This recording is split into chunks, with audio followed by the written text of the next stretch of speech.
Welcome back to the baseball season. Pitchers and catchers reported on Wednesday as we're recording this. Brett, this is the next best bet. I'm Jake Higgins with Brett Levy as always. So, Brett, baseball question off the top. What's the bigger news of the day? Tim Tebow retiring from the Mets organization and from baseball, or Tatis getting locked in 14 years, $340 million, and a full no-trade clause? Yeah. I mean, I guess it depends. Are we Florida Gator fans or are we real people? I mean, I think the Tatis news is the bigger deal, but there's probably a select few out there, Tebow maniacs that are locked in on the Tebow news as well. Interesting news about Tebow. I mean, not necessarily surprising. He never really made it up to the big leagues, although he did get calls during spring training. He was going to be with the Mets for spring training again this year. Instead, he's going to be retiring. We'll see what that means for maybe his ESPN life on screen with College Game Day and things of that nature. Let's get into seeing how we did in episode 116, though, Brett. I had a pretty good week going 5-2, except my over 5.5s in the NHL that I love so much. Neither of them hit, but the Ottawa Senators plus 1.5, which I said was great value because you're getting a goal and a half, and you had plus 106 odds. They had an amazing comeback win. We're going to talk about that a little later, but the Senators doing what I said they were going to do and getting back-to-back wins there. Yeah, the Senators surprised a lot of people in that one, Higgins. I should have Uh, taken them on a money line. Might as well have. That was a crazy game for sure. I did not do as well as you, although I went 500, 1-1 with a delayed game, a postponement. Something I'm really good at finding. So I'm glad I could find another one in that Predator Stars game. But your Levy Lock lost. My pick of the pod won. That means I get the honors at the end of the episode when we give those out. So make sure to stay tuned for those. Let's jump into some Beginners Boulevard, though, Brett. We're going to talk about this term a little bit tonight. Straight up, it's just another way to talk about betting on the money line. You're picking this team to win straight up. Yeah, exactly. It's simply betting on a winner or a loser without a spread. Straight up. It's simplistic enough language too. I mean, it's not taking into account the spread like we're talking about. It's just simply who do you think's gonna win, and sometimes in games that's all that really matters. I mean, outside of sports betting, that is all that really matters is who wins the game. It's definitely how these leagues value games. Exactly, Higgins. Let's jump into some NBA now, Brett. We do not have a lot of lines as of Wednesday night for Thursday's NBA games, but we do have a couple lines. The Heat, they're going to be in Sacramento. Not a far travel, the Heat playing tonight against the Golden State Warriors on Wednesday night, but very short travel to go from Golden State to Sacramento right there. I mean, that's just a short little drive. I'd be surprised if they flew at all. Probably take a team bus. Then you got the Nets and the Lakers, an interesting matchup. Maybe an NBA Finals preview, Brett?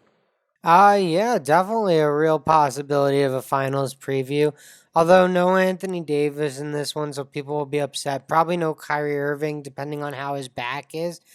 But I like the Nets in that one, Higgins. I like them with the points, plus 2.5 on the road at LA. That gives me a little bit of cover in case LeBron pulls some miracle off and is able to beat Kevin Durant and James Harden duo. So Harden looked great in the game against Phoenix, and I think they can carry that over into this LA game. And hopefully, Kevin Durant coming back from his 2 game hiatus will play well with Harden. I'm really intrigued by this game. I'm going to stay away from the spread and money line. I am curious of where the player props for Kevin Durant and LeBron James are going to sit at, though, because that should be a fantastic matchup to see. I mean, didn't get to see that all last year with KD recovering from his Achilles injury, so of haven't seen it in a year. KD versus LeBron, though, always a great matchup. I am going to find myself on that Heat Kings game, though, that I mentioned, and I'm going to go with the Kings plus 3. kind of because of what we talked about with the Heat playing on Wednesday night. They have back-to-back games. It's not a terribly long travel to Sacramento, but it's still a travel, still back-to-back games. The Kings are not playing on Wednesday night, so they'll be rested. And then also, if you just look at how these teams have played recently, the Heat against the spread are 3-7 in their past 10 games. The Kings, they're 6-4, so just over 500. This spread being at +3, I'm gonna take the Kings at +3. And honestly, I may be leaning towards also taking the money line, but I'm at least taking the Kings on the spread. Gotcha. All right. Well, we'll see how that game goes. I'm not 100% sure how I felt on that Heat Kings game. That's why I stayed away. I think you have a decent read on it. Hopefully, I have a decent read on the Nets, and we can pull out some winners. Hopefully. Let's talk about where there were a plenty more lines, though, Brett. College basketball. I jumped into the rundown a little bit late today, and you had just a plethora of games. You had 9 games listed, a lot of Pac 12 going on, but I'm going to be sticking in the Big Ten. I love Iowa at Wisconsin. It's going to be a fantastic showdown of two Big Ten teams that have not played against each other yet this year. They play twice within their final 5 games of the regular season. So this is the first time, and then they're going to play again to finish out their regular season schedules. I think the over's going to hit, or the under's going to hit at 146. Excuse me, let me be clear about that. I'm taking under 146 for the Iowa Wisconsin game. And that's simply because if you look at their recent history with the over unders, I mean, Iowa's hit their last 3 straight unders. The Wisconsin Badgers, they've hit 3 of their last 4. One of them was a push. They've been playing very good defense recently. These are two top 25 opponents facing off against each other, two conference opponents facing off against each other, and the over-under is going to be set all the way up at 146. I don't see it being that scoring battle. I think it's going to be a shutdown, Midwestern defensive brawl, and we're going to see a great game of basketball. And I don't think it's going to get close to that 146, to be honest. So I'm going to take the under. Yeah, I like that your body wouldn't let you say under at first. It was just so accustomed to saying over, and your brain was just like, I'm taking the over. No, I'm taking the over. No. It's hard. It's a reflex for me. I don't take a lot of unders. It's really hard to root for unders. I don't like to root for a lack of scoring in most cases. But the logic follows itself. The logic is very clear here. They've been hitting unders. Their defenses have been playing well recently. You even look at the Wisconsin defense on the year, they're only allowing 62.5 points per game. That's really hard to hit an over 146 when your opponent's only scoring about 62 points a game. So I'm going to test my luck with an under. We'll see how it goes, though. All right, nice. Well, I'm all about that, Higgins. I'm actually going to be all over the Pac 12, but I see you have one more game in the Big Ten. So why don't we just finish up in the Big Ten and talk about a team that actually came out on the number one line in the NCAA seeding over the weekend, Ohio State. Currently, if the NCAA tournament started today, Higgins, they'd be the fourth number one seed, and they go to Penn State on Thursday night. And this is a rivalry game, so I understand why the spread's only at 5.5 points in favor of the Buckeyes who are on the road in Happy Valley. But let's be honest. Penn State and Ohio State are playing two different levels of basketball. Ohio State is the much better team, and if there wasn't a rivalry aspect to this game, that spread probably should be in the double digits here. Ohio State's gonna win that game. 5.5 points is not too much for me to lay down at all. I wouldn't be surprised if that line jumps by the time people may be listening to this podcast on Thursday morning. One of the advantages that you and I get, Brett, recording on a Wednesday night is some of these early lines. This is a line that I wouldn't be surprised to see it potentially move a point or two. So I'm going to take -5.5 while I still have it. If it got to 7.5, I might stay away. That doesn't mean that I go on to Penn State, but I would just stay away. That would be just too many points for me to eat. Yeah, I get that. I think it's generous calling it a rivalry game. I mean, I don't really think of Penn State Ohio Eh, State as a big rivalry. As someone that is from Pennsylvania, I will tell you Penn State views Penn State Ohio State as a rivalry. Okay, so that's like how Maryland views Duke as a rival, and Duke says Maryland too. Okay, I got you. Cool. I understand, Higgins. Yes, it there is a rivalry aspect to it. Ohio State Michigan is obviously the more known Yeah, that's what I the was more thinking known of. rivalry between those two, or between Ohio State and their competition. But Ohio State Penn State does have a long history of playing each other. Gotcha. Well, yeah, the Big Ten. I'm sure that I'm sure they've had a lot of good games over their years. But I'm all over the Pac-12 tomorrow night, Higgins, and I'm really all over the bottom of the Pac-12. So, just a blast. I'm a joy to watch college basketball with. I'll start off with Utah at Oregon State. Oregon State plus 2.5 point dogs minus 105. Well, that doesn't make very much sense to me, Higgins. Oregon State, not great this year, 10-10, Utah 9-8. But Oregon State's got 9 wins on their home court, Higgins. Utah 3-5 on the road. So I'm gonna say Oregon State at home is probably the play with the points here. I think this one will be close. So I'm really just taking the side with the points and the side with 9 of their 10 wins coming on their home court. I agree with everything you said. I mean, Oregon State has done well for me in the few games that I have bet on them this year. They've played at home pretty well as well. If you weren't on this game, I would have probably found myself on the money line. I think Oregon State's going to win this game outright. But to be honest, even though that's not quite the pillars, I don't want to jeopardize your spread pick in this game, so I decided to stay away from it in general. But I think the Beavers are going to absolutely handle that game and win. I appreciate you staying away from me, Higgins. That really greatly appreciate it. I need all the wins I can get. Knock on wood. I don't want to count my chickens before they hatch. But I'm on another game. Washington State hosts Cal. Cal is currently the worst team in the Pac-12, Higgins. But you know who was the worst team in the Pac-12 going into Monday? Washington. I was going to say, it has to be the team that you have auto faded rather regularly on this show. Yes, Washington. Now, I mentioned in our last episode I was staying away from the Washington State game. I didn't want to touch the Apple Cup. I thought 7 was too many points. Washington actually won that one outright versus Washington State. I think Kyle Smith gets his team fired up for this one against Cal. They're not going to lose to the bottom two teams back to back games in the Pac 12. This is just a bounce back spot for me, Higgins. -3 is the perfect number to bounce back on.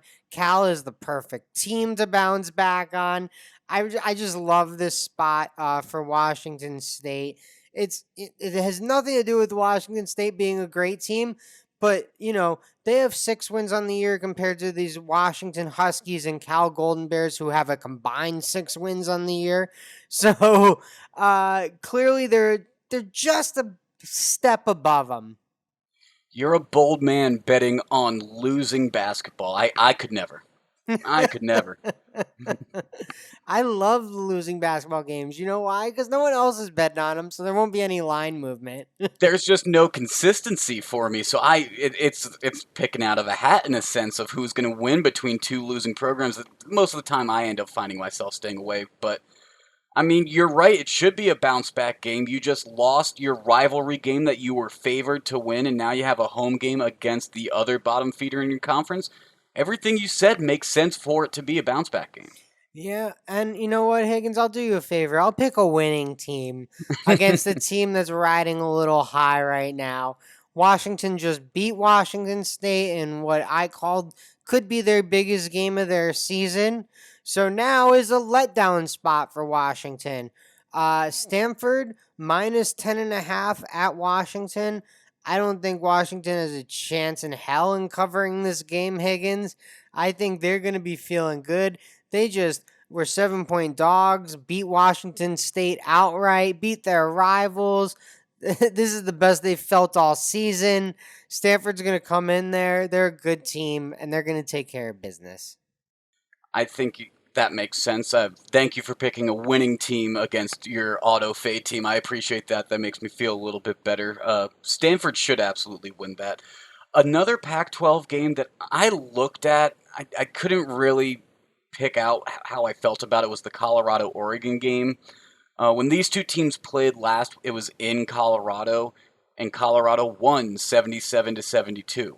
So Oregon being a 4-point favorite, maybe the altitude messed with the Ducks. Maybe that's true, but the team that won first is now the underdog by 4 points in a place where you can't have fans in the stadium. It doesn't make a lot of sense to me. It feels like a trap game in a sense. I'm staying away. Yeah, I don't really have a great feel for that one. Colorado's been pretty good this year, Higgins. I want to say, yeah, they're 10-5. No, well, they're 10-5 in conference. They're 16-6 on the air. So they've been consistently good all year. Oregon as well has been really good, 7-3 in conference, 12-4 on the year. So I think these are two good teams. I could see this one truly going either way. Correction, I said that the score was 77 to 72. Colorado won 79 to 72. Don't want to disrespect. They won by 7 points, not by five. That matters. I mean, if the line's four, and you're thinking that the team that won by seven is going to lose by four or more. I don't know. That's quite a swing. That's quite a swing. It's an 11-point swing. That's big. Let's jump into some money line magic, though, Brett. I hinted that we were going to talk about this game at the top during hindsight with Higgins because the Senators, their back-to-back win that they had, it's not the fact that they won that makes it a money line magic, Brett. It's how they did it. So the fact that I'm spoiling the ending right now is okay because the Senators did not start off as a winning team. They looked like the stereotypical Ottawa Senators. They were down 2 goals. A late goal in the first period put Ottawa on the board, so they were only down by 1 goal.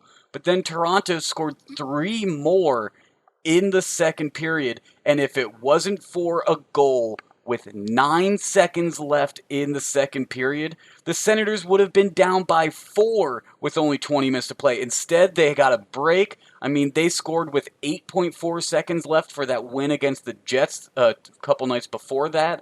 Then on Monday night, they got a goal with 9 seconds left before an intermission. These guys are playing to the whistle, and that helps when you're down by multiple goals. Yeah, no, it definitely helps when you need every goal you can possibly scrap together. Getting these ones in right before the final whistle truly important. But you would think the intermission might slow down that momentum. Not for Ottawa. They sat through their entire intermission, come out in the third period, score within the first minute, Brett. They are only down by 2 now, 5-3, as they are slowly chipping away at this lead. Then Connor Brown cuts the Toronto lead to 1, and the Maple Leafs, they really, after Connor Brown scored that, they looked lost. They didn't understand where their lead had really slipped to, what was going on, how were they allowing Ottawa to stay in this game, and Evgeny Dodonov then played the hero of the night. In case you don't know Evgeny Dodonov, he had the tying goal with just outside 2 minutes left. I think it was 2 minutes and 1 second officially. He ties the game up, and then clock runs out, and we're heading to overtime, down by 4 goals. A team that has just 3 wins on the season was able to fight back to tie it 5-5 and head to OT. Huge comeback, and it's kind of what I've been saying about the Leafs all year. Higgins is I don't really trust them.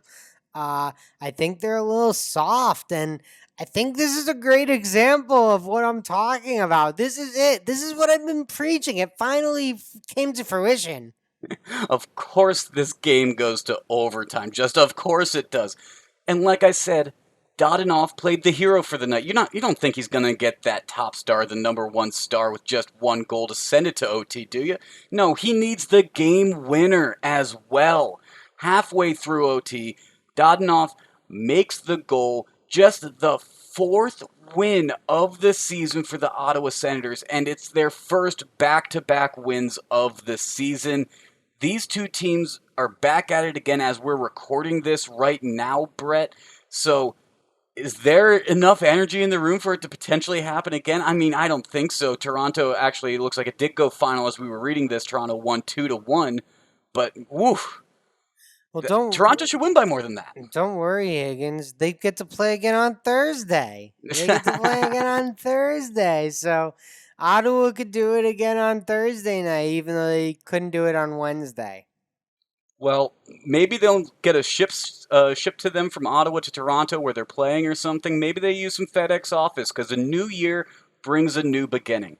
For all my listeners that own a business, I want to tell you about FedEx Office. If you are just starting or have been running your company for generations, FedEx Office gives you the best way to print marketing materials, posters, signage, graphics, and so much more. With FedEx, creating, editing, saving, and ordering are fast and easy. We are teaming up with FedEx and Podgo to bring our listeners 30% off your next order of $100 or more at podgo.co/FedEx. That's podgo.co/FedEx for 30% off your next order. FedEx, the world on time. Yeah, and everyone needs FedEx and FedEx Office for all their shipping and printing needs, Higgins. People are working from home. I know I don't have a printer, so when I need something printed, I have to go to FedEx Office and getting 30% off. Not a bad deal. Hey, we're millennials. We don't have printers at the home. No, no That's one just how has it works. printers. No one has a printer. Or if they do, they just don't have the ink cartridge because once we run out, it just basically becomes a glorified coaster. That is a great call. The black ink cartridge runs out so quickly. I never run out of colored ink. It's crazy. The Shaq commercial, magenta, magenta, magenta. I am not going back to the store. I felt that. I felt that. Let's get back into our hockey though, Brett, because we just talked about that Moneyline Magic. You mentioned that on Thursday the Senators and Maple Leafs are playing again. Now I'm looking at the Oregon Sportsbook right now. We do not have a line out for their next game already. Maybe the odds makers are going to show Ottawa a little bit more respect. I saw they didn't for Wednesday night's game. It was very similar to the line that happened on Monday night that I won with. So you're holding up your finger, though. Do you have a line for this in New Jersey? I do. Ottawa plus 1.5 on the puck line, plus 108. The disrespect. The disrespect. They hate the Senators. I just don't get the love for the Leafs. That's really where the confusion comes in. I get the fade the Sens, but why are you loving the Leafs so much? Austin Matthews is a great player. He's having a great year, but I agree. Toronto, they've been known for collapses and not performing up to expectations in the NHL for decades on decades. It's been painful to be a Toronto Maple Leafs fan for a lot of people. So the respect that they're getting, these sports books, maybe you want to sprinkle some of that over to Ottawa because, they covered a 1.5 spread tonight on Wednesday. They won outright on Monday against Toronto, so giving a goal and a half to Senators bettors with plus odds, you know what? If that's like that in Oregon when that line comes out, I'm gonna probably take that. There you go. Let's go, Higgins. Very interesting. But I'll tell you what I know that I'm going to be on at least, and that's going to be the Devils versus Bruins game. And the Devils, they've looked okay this year. I mean, they're 5-3-2. They're not looking fantastic, but they're not looking bad. The Bruins have played a lot more games, though. To be fair, they're 10-2-2. They've legitimately played almost double the games that the Devils have. But I think that this is gonna be a close game because these two teams have already played each other before. To start the season, they faced off against each other, and it was split 1-1. Each team won one of their games. Both of those games went to overtime, and it was a one goal difference, obviously. One of those games even went to a shootout. So why shouldn't I pick Devils plus 1.5 when the juice is only minus 128? It could be a lot worse for a puck line. So I'm going to take that plus 1.5, minus 128, and I hope that it's going to be a game like it was at the beginning of the season. Yeah, I could definitely see this being a 1 goal game, Higgins, and um, you know, if New Jersey pulls their goalie at the end and there's an empty netter, well, that's hockey betting. So I That think just this will be happens. close. Yeah, I think this will be a close one. Rask will probably be in net. He's averaging 2.5 goals allowed per game. We'll see who the Devils have in the net. They've been going back and forth between Wedgwood and Blackwood. Had Comrie in there for a game. I'm not sure who the Devils will put in there, but if they put in Blackwood, he has a sub 2 goals allowed per game, so that could be pretty good for a plus 1.5 line. Yeah, I mean, I think New Jersey is a solid team, and I I really don't see this game being a blowout. So why not take the plus plus goal side here? A game that I do see potentially being a blowout, though, Brett, is going to be this Sabres Capitals game. Washington's starting to look better and better as they've been getting their players back, and they had some COVID issues earlier with some of their Russian players. They've had Evgeny Kuznetsov on injured reserve. Now they only have Brian Pinho listed day to day, though. The Buffalo Sabres, they have 2 players on injured reserve, a player already listed as out, and 2 players listed day to day. Very different in terms of your injury reports for these two teams. And you look at the history of how these two teams have played each other, they also started their seasons against each other. The Capitals won both games. One of them was a multi goal win, one was only a 1 goal win. Well, I'm going to take my chances that it's going to be a multi goal win. So I'm going to take Washington minus 1.5 at plus 132 odds because 132 isn't a lot of plus money, but they're not being disrespected and getting thrown down into like the 108s, 105s. 132 is still a pretty good return. It's still decent value for that, and I think that the Capitals are fully capable of winning by multiple goals. Yeah, I'll tell you what. If the Sabers have Hutton in net, I love this bet, Higgins.